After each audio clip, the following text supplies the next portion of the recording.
What's up, guys? This is Maxwell Media Inc. I'm your host, Sir Maxwell, and today we are getting into RWBY, Volume 8, Chapter 13, Worthy. Now, before we get into that, I want to shout out the lovely members of my Patreon, Moon, Prison, and That Sketchy Supporter. I work for those two. Those two tell me what to do. Those two are my producers. Those two are the boss. If you want to be the boss, if you want to be in charge, then go on down to the Patreon and pledge. Okay, pledge, hunty. You'll get to be a part of the Discord server and we'll have fun. We'll do all this stuff, and you just get a lot of exclusive content. But if you just want to pay one time or just give me a one-time donation, you don't want to pay every month, then just PayPal me. I'll leave my PayPal in the description, y'all. Yeah. But if you're a broke hoe, that ain't got no money, you could do some things still. You could like the video, okay? Liking the video is free. It's free 99. Leave it a comment. Tell me what you think. That is free, and obviously subscribing is free. So subscribe and turn the notification bell on so you know when you can get my late ass videos. So let's get into the video, y'all. Without further ado, this is the penultimate episode. So everybody is going through this beautiful little world that they made. Last episode they were told do not fall. And, they're just doing their thing. Jean is going through the portal and they're going through word of mouth because communication just so down. So they have to go through the portals and tell people themselves through word of mouth that it is safe to come in. Because, a portal shows up in front of you. It's like, girl, what am I gonna do? So everybody is evacuating, and all of that is happening, and they're all going to VACUO. Last episode, they're like, we're going to VACUO, all of us. And it's like, okay, sis. And, as they're going through the portals, Cinder shows up. Cinder shows up and attacks. And then it's like, they're gonna, rush over, and finally, it's like, Team RWBY is gonna finally confront Cinder, and they're gonna finally matter to her, because it's not like we've been asking for 8 years for Team RWBY to finally, battle or encourage Cinder or anything to do with Cinder. It's not like any of that mattered to the point where they would want to, showcase that Cinder is a villain. So let's talk about Cinder. Cinder's kind of been volume. All volume, she's just kind of been she's just kind of been And now she's something. We got her backstory, and her backstory was pretty decent. A lot of people said it was shitty. I didn't think it was that bad. I think it obviously could have been better. But for what it was, I liked it. I liked the backstory for what it was so far, But, yeah, as of right now, Cinder is attacking everybody. She's attacking everybody. So Team RWBY's like, okay, well, if you're gonna attack everyone, then let me just come and face you. So Team RWBY is finally face to face with Cinder. So they attack her and then cut to the back. So while this is happening, the Atlas is moving, and Atlas is kind of falling in shit, and basically, I guess Harriet and fucking Marrow, because no, because Watts is taking control of a robot, and the robot goes up and it self-destructs in front of them. So I guess, and Marrow goes in to save them because Marrow doesn't want them to die. And fucking Marrow falls out. I think Marrow fucking falls out of the sky. I think Marrow's dead. Also Harriet, fucking gone. And then, but then Harriet and Harriet jumps into the plane with the bomb. Vine also manages to get his ass in there, and then Crow and Robin are just sitting there. But it looks like fucking Marrow and Elm are just dead. It looks like they fell the fuck out. So I don't know what's gonna happen with that. I know what's gonna happen with that. I don't know what's gonna happen with that. Yeah, but then they cut back to Cinder and Cinder and Neo, and Watts. And Watts is like, hey, so Neapolitan, I don't think you should be doing this. This isn't smart. But then Cinder, she's learned. She's learned from her queen, Mother Salem of the House of Destruction. Yes.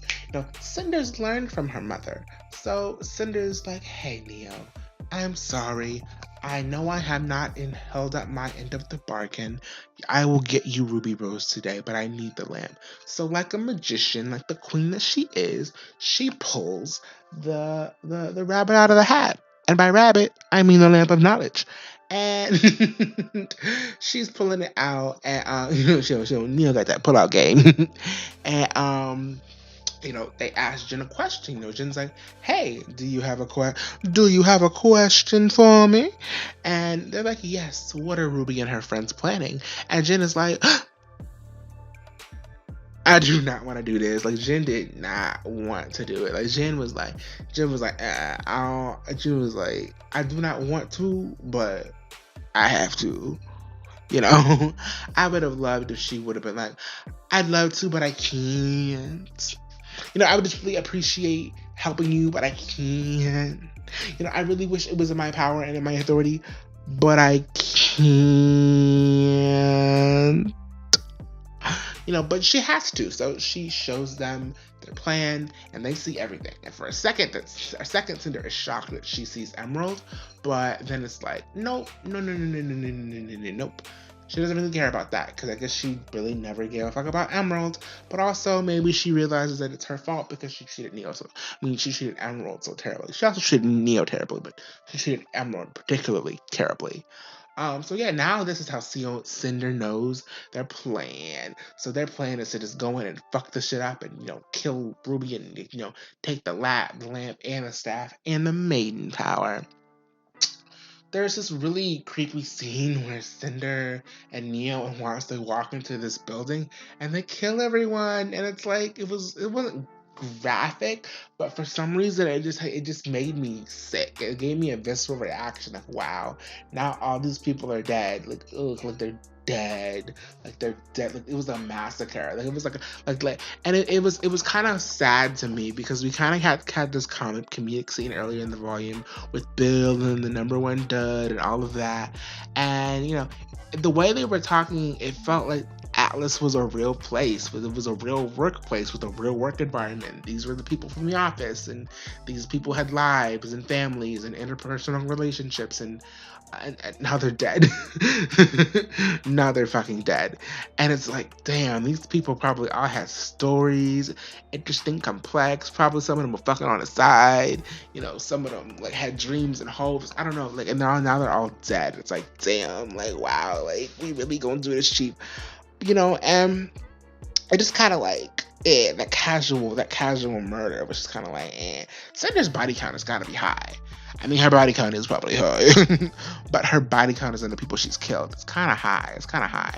At this point, also Watts even had a gun and he was in early action. I was like, damn, Watts, like, he just gonna be doing it? Okay, like, girl. Neo hitting bitches with her parasol, Did you know that a parasol is for the sun? I did not know that. I thought a parasol was just like a cute, fancy umbrella that was for show, but apparently it's for the sunshine. Now, please do not talk shit about me in the comments. I'm just, bringing it up just to bring it up. But yeah, no. So Watts takes over the control panel from the control panel, and Cinder and Neo go to fuck shit up. And there was this theory from Phoenix Knight that maybe that number one dud was Mr. Scarlatina, who is Velvet's dad. Maybe, hopefully he made it out. Hopefully he made it to Vacuo, but he probably did. He probably's dead. He's probably dead. He probably might just be that number one dud. But hopefully not. Hopefully he's not the number one dud. Yeah, so back to the action. And by the action, I mean prison. So we have Jacques and we have James and Jacques and James. JJ. What was his ship called? Mustaches for Iron. I'll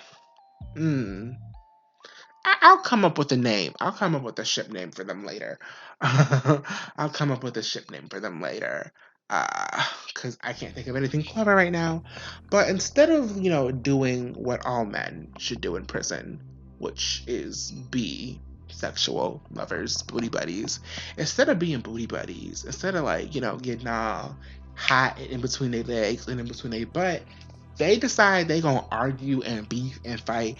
And I guess from a story's perspective, it is very much the energy of they've always sort of had a rivalry of them being in each other's way in one way or another. So I guess this was kind of but this is my thing. I would have preferred the way for the scene to work out with the way I think the scene should have gone is Jacques agreeing with James, saying, yeah, fuck my children for fucking stopping me from destroying Mantle. Why are my children trying to save Mantle? Mantle doesn't matter, only Atlas and the elite matter. Yeah, James, you had the right idea, only saving the rich and powerful and fucking over poor people, girl. And I feel like that moment either would have woken James up to be like, wow, I am on the same mental level as Jacques Schnee. Or it would have driven him further into madness in an interesting way.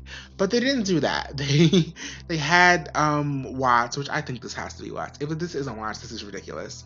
They had Watts open his cell, which, again, they're not revealing it's Watts, but I'm calling it right now that's gonna be Watts, because why else would it open? Why else would it just open for Ironwood?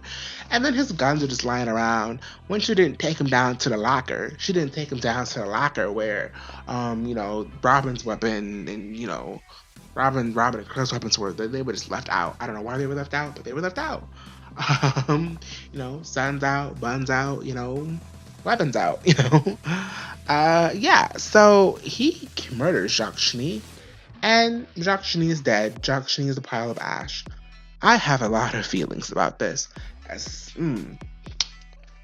I'm not upset that Jacques Schnee is dead. I'm upset that Jacques Schnee is dead. And let me explain, because Jacques Schnee isn't just Jacques Schnee. He is Lysa's father, and Whitley's father, and Winter's father, and Willow's husband, and they didn't really explore the Schnee family in a meaningful way. They just didn't, and it's a shame because they're very interesting, and they didn't really get into it how they needed to get into it. They simply didn't, because I know why they coach Jacques, because he has nothing to do, and it's who cares about Jacques? I get it, but people should care about him because he's important for characterization. He's important for the characters. He fucked Winter up. He did some shit to Winter. I want to know what that shit is, and I want to see her confront him about it. I want to see how I want to see more of their dynamic. What was that like? What was that like? What is their thing? What is it? And people are it's abuse. Yes, it's abuse, but can I get the details? Can I know what exactly y'all are mad about with each other? Can I know exactly how the relationship went down note for note with Willow and Jacques? I mean, I know he said he married her for money, but was it ever more than that? Because you had 3 kids with the girl.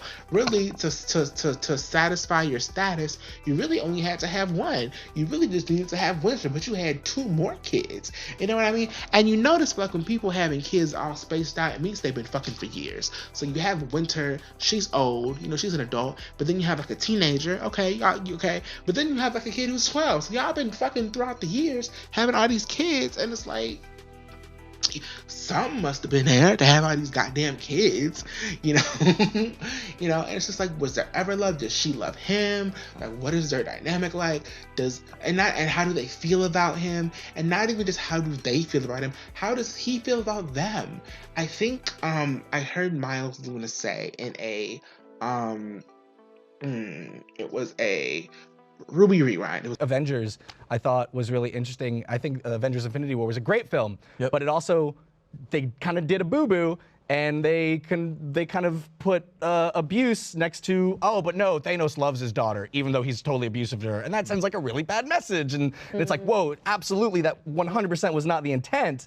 But but like that's a really bad boo-boo. And I'm constantly terrified of like accidentally not thinking about something, and then that's in the show, and then it's like, how could you represent that way? And it's like, I didn't think about it. It's a really rewind where Miles was talking about Avengers Endgame and how one thing he learned from looking at criticism from Avengers Endgame is how he saw the backlash, because basically what happened in Avengers Endgame is to get the Soul Stone, you have to sacrifice someone you love. So Thanos sacrifices Gamora, but problematic because your abuser isn't supposed to love you. Your abuser doesn't love you.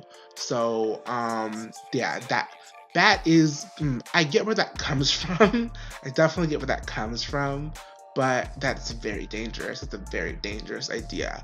I think it's very dangerous to boil down abusers to people who are robotic and have no emotions, and like they don't care about anything or anyone. Like that's just not true. Are there people like that exist? Yes, but many abusers are just people.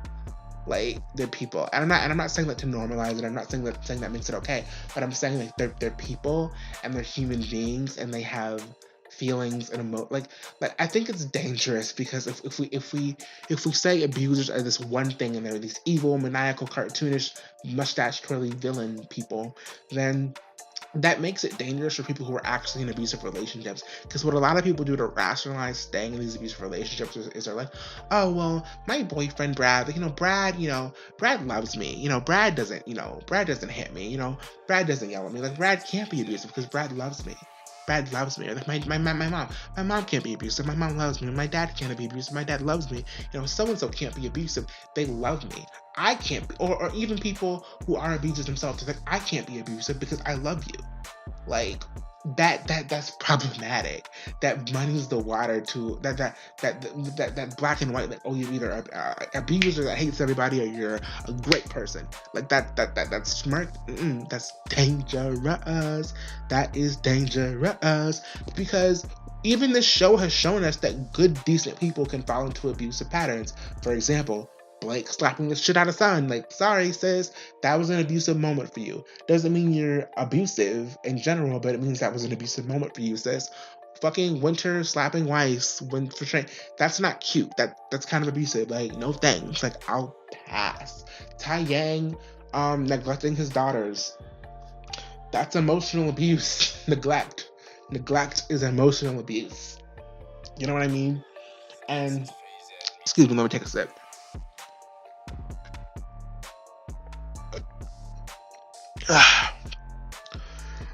Like, abuse isn't this black and white, you're either evil Adam and Jacques or you're like great Garrett and Callie.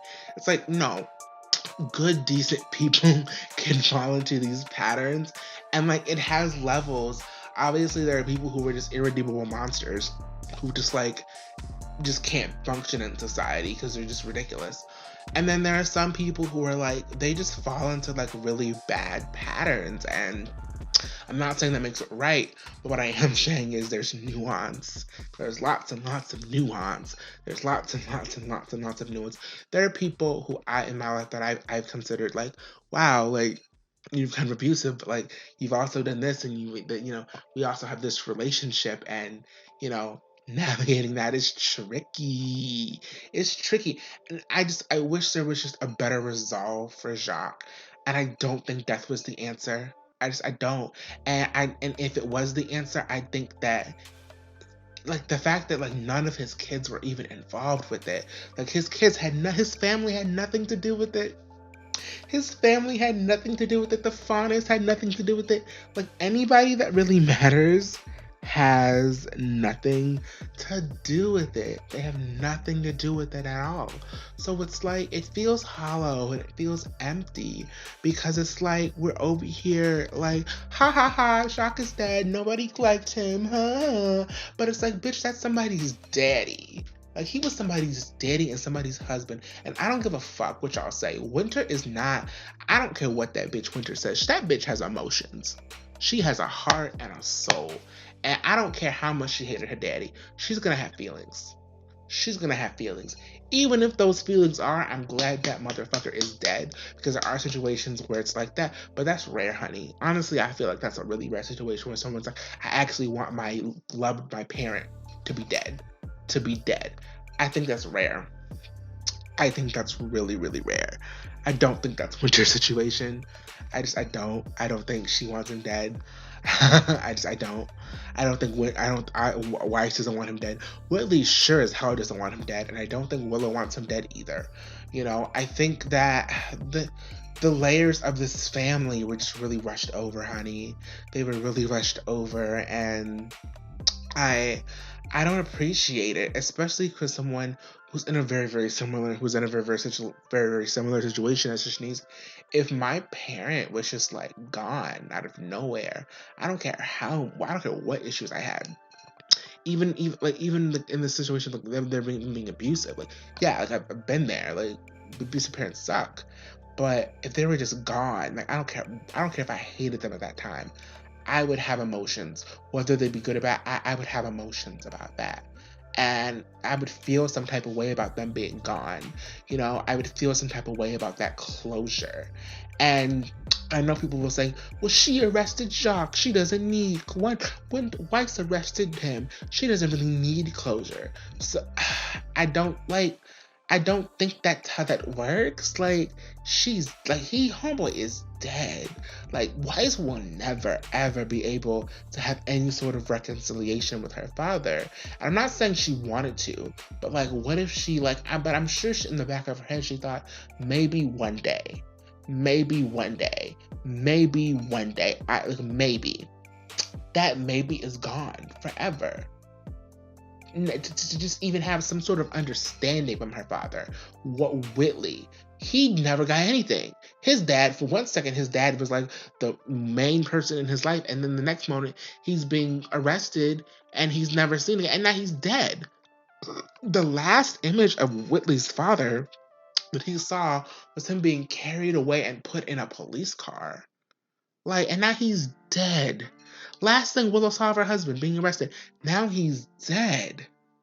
And it's like, yes, he traumatized them and he victimized them and he did all this terrible shit. But and I'm not saying feel bad for him, but goddamn, that just must be a lot for them to work through. And I don't have faith that they're gonna continue to build and work from it. I don't know what they're gonna do with that. Wow, they really killed off Jacques Schnee like that. And it's people have nuance, honey. Nuance. Nuance exists. It's it's okay, baby. You can be nuanced.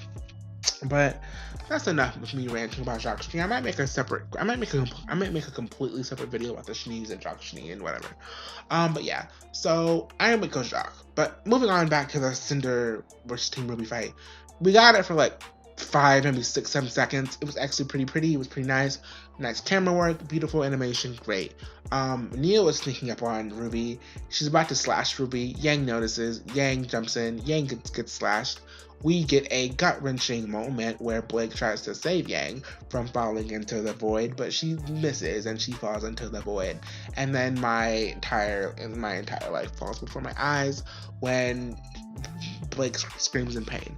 Now, do I think this is barrier gaze? I don't, because I don't think Yang is dead. I think they're gonna go in and get her, and she's gonna come back, and then they're gonna have a whole volume being Alice in Wonderland, and then I'll get to make an A and B being like, wait a minute, I think I left my consciousness in the 6th dimension.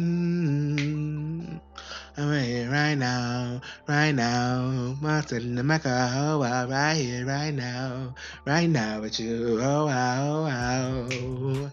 I don't even care, you run my hands through your hair, you wanna run your fingers through mine, but my dread too thick and that's alright, yeah.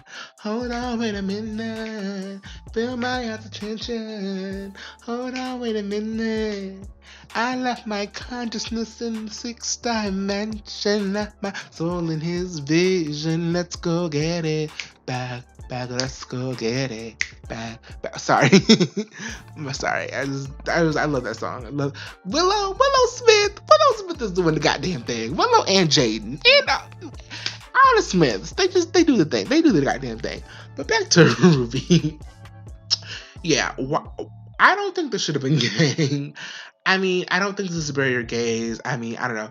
I still think this is like a weird plot twist in the Bumblebee story. Like, girl, why are you making us suffer? Stop it. Stop it. Like, it's shameful. It's really embarrassing. It's really embarrassing. They didn't even kiss, and now you having them do all this shit where like Yang is dead in quotation marks. Like, girl, get out of here. Like, why are these LGBT in quotations? Like, why are these LGBT characters being made to suffer like this? Like, girl, you really could have done that to RWBY. It should have been RWBY. Like, Neo should have landed that hit. RWBY should have landed in the void. And then it's like, wow, tension, stakes, because like RWBY's the protagonist and she's gone. Like, what are they gonna do now? And then like that's what prompts Penny to get involved. And and then the battle could have escalated from there. But it's like, no, like RWBY's just Yang is just out. And it's like, but why Yang? Like, I feel like they just did Yang to fuck over Blake. And it's like, and make Blake feral. But it's like, girl, you built up this relationship with Blake and RWBY. Just make Yang and Blake and Rice feral. Like, just make them feral. Like, why? Like, fuck it up. And it was so gut-wrenching, too. Like, to have, like, Blake just cry out and be feral. And then, like, she's literally crying at the void. And Rice has to, like, pull her back from jumping in after her. It is, like, so heartbreaking and so devastating. Like, I was literally, like, depressed for like the rest of the day. It was rough. It was rough, sis. It was rough. It was really, really, really, really, really rough. But yeah, so Blake goes feral and attacks Neo, and they're fighting, and Blake and Neo and RWBY are fighting, and like, ooh, RWBY Blake fight, like interesting, but we don't get to see much of it. Then Weiss continues to fight Cinder, but then Manning gets involved, and then she tries to use her robot swords, but then she realizes, I'm not a robot, She's like, I had no strings to hold me down, to make me sad, to make me found. I had strings, but now I'm free. There are no strings on me. Oh, the Mario, that's where we can go. Got no strings on me. Yeah, that is Penny. But then she just makes swords out of aura, and it's like, it's not clear if it's like this is this her new semblance? Is this the maiden powers? Or is it's either one or two. Like it's either the maiden powers or it's her semblance. One of the two. I'm okay with it being either. And she and Cinder continue to battle. Cinder's kicking ass. Weiss is continuing to fight her. Jean is holding shit off. It's very interesting. It's very entertaining. Even though I'm not making it sound very entertaining, it's very entertaining. But yeah, Winter is like being like, hey, are y'all responding? Like, why are you not responding? Like, what's going on? Like, what is the problem? Like, what is it? And Ironwood attacks her, and Ironwood and Winter are gonna fight. And Ironwood's like, out of all of the shadows I have chased, I've always expected betrayal, but I've never expected it from you. And then Winter's really sexy, and she gets up and she picks up her sword, and she's like, I have never wavered in defending this kingdom from the enemy. No, I fucked that up. I fucked that line up because I am just bad at being a person. I am bad at being a person. She says, I have never wavered in fighting the enemies of this kingdom, and I won't stop now. That is so sexy. I'm a Winter stan. She's forgiven. Redemption. You're redeemed. Okay. Winter. Like Winter Schnee, like, you are amazing. Like, I love you, Winter, and Winter is great. Winter is amazing. Winter is perfect. Winter, nothing wrong with Winter. Winter is great. Winter is the best person. So then they go at it, and they're gonna fight, and it's sad because like he just killed her dad, and now she's probably gonna have to kill him, and then Winter's gonna lose two dads because like Jacques and like James were her daddies, and it's so sad. And then like Ironwood sheds a tear because he viewed Ironwood as a daughter. I mean, I'm sorry, James sheds a tear because he viewed Winter as a daughter, and now they have to fight, and it's just.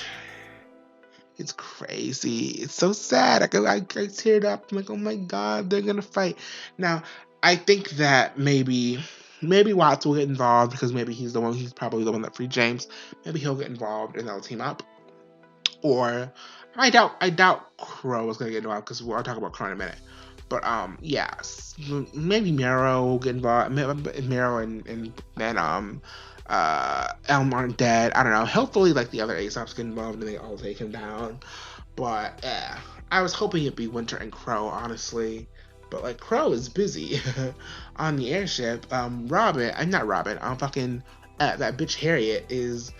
She is so petty. She is so exhausting. Roasting Harriet is this point is physically exhausting.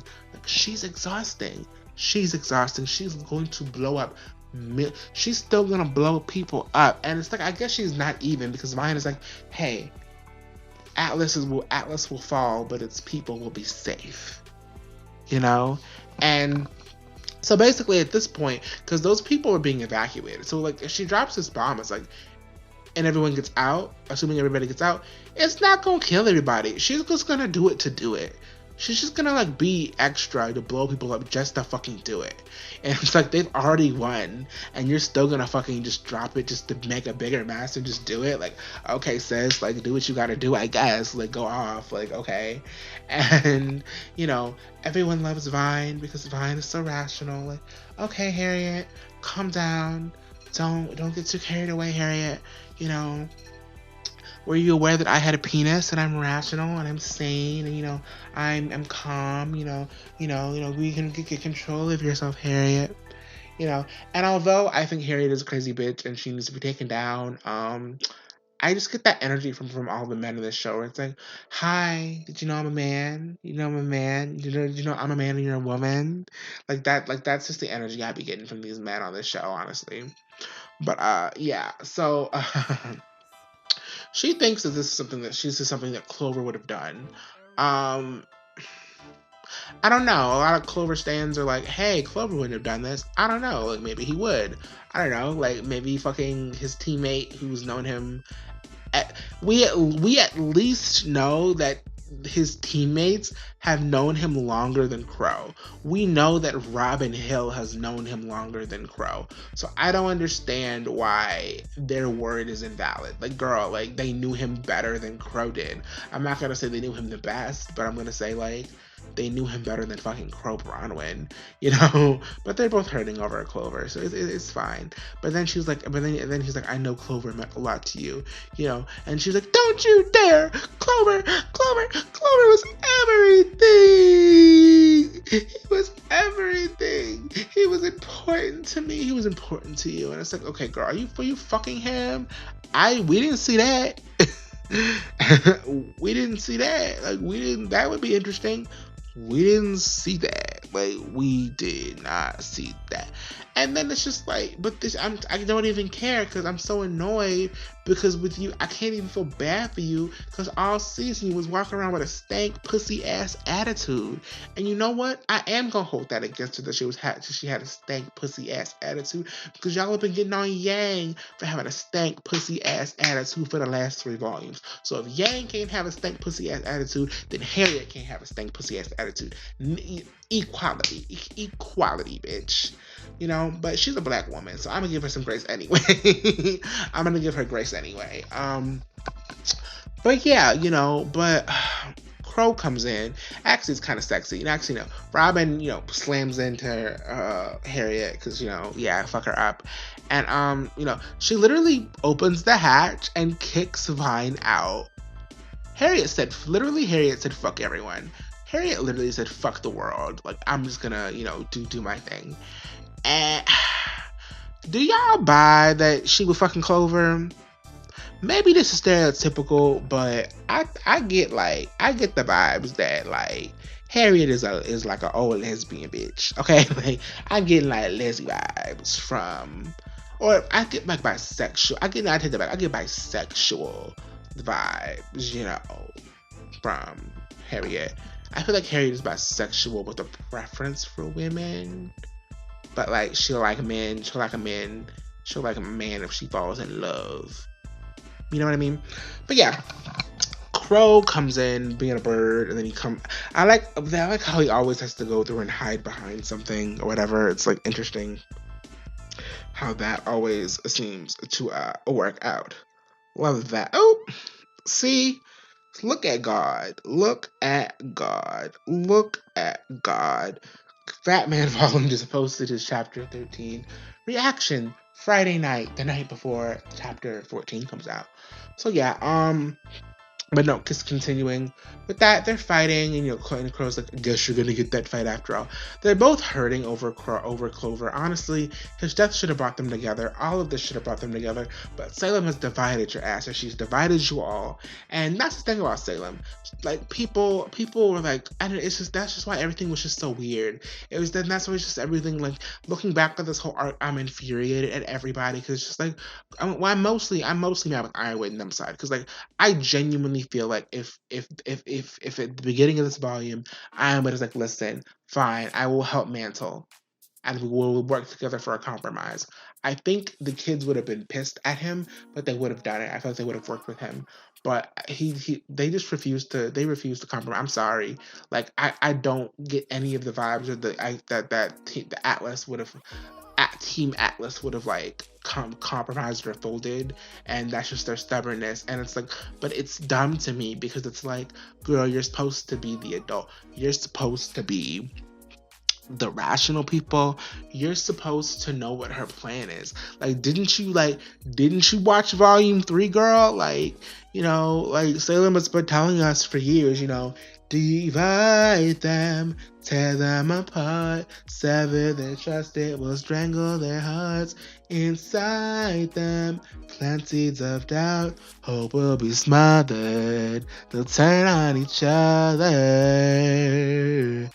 Hatred will sprout, suspicion and doubt, friendships align while allegiances die. The taste will be sweet when you get what you've earned, and I'll watch you burn. I be singing way too much. I'm a choir bitch now, so I'll be singing. But yeah, no, but like, she divided y'all, and y'all really gonna y'all really let her divide you. Like chapter 12 of last year, I was just like, I was shaking my head in disgust last year. But not necessarily because it's a Clover thing, but because it's just like, Sam literally was like, I'm on my way, bitch. I'll be here in 5 minutes. And y'all are doing like this, like literally fighting in Ironwood's office shenanigans. Like, that is shenanigans. Like, that is chaos. Like, what is the shenanigans? Like, they people flying around, throwing shit, like, throwing fiber all in the office, and it's like, girl, this is like, Salem is coming, and you are doing all this chaotic shit. Like, you're doing all this chaos, and it's like, but why? For what? Like, what does that do for you? What does that serve?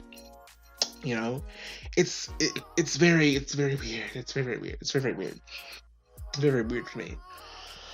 But yeah, it's also weird how they structure this volume, because it's like, okay, Salem is the theme was like, Salem is here, and it's gonna be like the Team RWBY faction versus the Salem faction versus the Ironwood faction, and they're all fighting each other. But we all thought eventually they were gonna come together, but it was like, no, bitch, they're all gonna fucking go to shit and fall and fuck everything up. So yeah. So yeah, that was pretty much what I had to say about the episode. Like, I'm actually low-key kind of like, what's the word?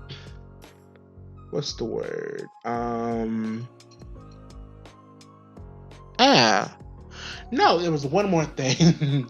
Oscar and them were gonna go back, because Oscar and Emerald and Red, Team Green, all the green people, all the green aura people are in Dakuo with the citizens, and the Ravengers are coming, and it's a sandstorm, and they go back in to see what's going on, but they can't, because Ambrosius, was like, hey, one-way portal. and bro just is a tricky genie, so they're all stuck, and the Ravagers are coming, and they're gonna fight them off, but it's like they're not gonna be able to because it's three of them, and they have to protect all of those people. So what's probably gonna happen is definitely in the next episode, either in the episode itself or in the post-credit scene, Team Coffee's gonna come and save them, or Team Sun is gonna come and save them, or both of them are gonna come and save them. One of those two, Team Coffee or Sun will come and save them next episode for sure. So that'll be interesting. I'll enjoy that. Those characters are stuck in VACUO now. So a lot of people are like, why go to VACUO? Number one, they wanted to skip a travel volume. Number two, that's where the next attack is. Sailor wants the sword, and that is where that's what they set up. Like Emerald and Mercury, Mercury and Tyrion, they went to VACUO. Like, that's where they are. Like, they're setting that up. Plus, if you read the books, and this is dumb, you shouldn't have to read the books, but I read the books, and VACUO hates Atlas. They hate Atlas. They fucking hate those bitches over at Atlas. And, they fucking hate Atlas to the point where they don't even use scrolls. So I think it'll be very interesting to have a bunch of Elysian refugees and in VACUO, and now they need VACUO. And now VACUO is gonna have to be like, oh, are we gonna help these bitches, or are we gonna leave these bitches out to dry? Because now they're the ones with no kingdom having to lean on us versus the other way around. They really, really focus on VACUO. And it's I feel like more people would have gotten that information, or they would have made it a movie. Hopefully they make it a movie. I don't know, but RWBY has a lot of supplemental content I should be talking about. But yeah, I don't know. That was pretty much it. That was chapter 13 or whatever. I will be tomorrow morning is the season finale, and I will be reacting to that, and that will be on Patreon. And yeah, remember to subscribe, hit the video, all of that, comment. I love to know what you think, and if you want to join the Discord and talk to us, then join the Patreon. Thank you to my Patreons, Moon Prison and that sketchy supporter. Love y'all. This is Maxwell Media Inc. I'm your host, Maxwell. May the power protect you. Bye.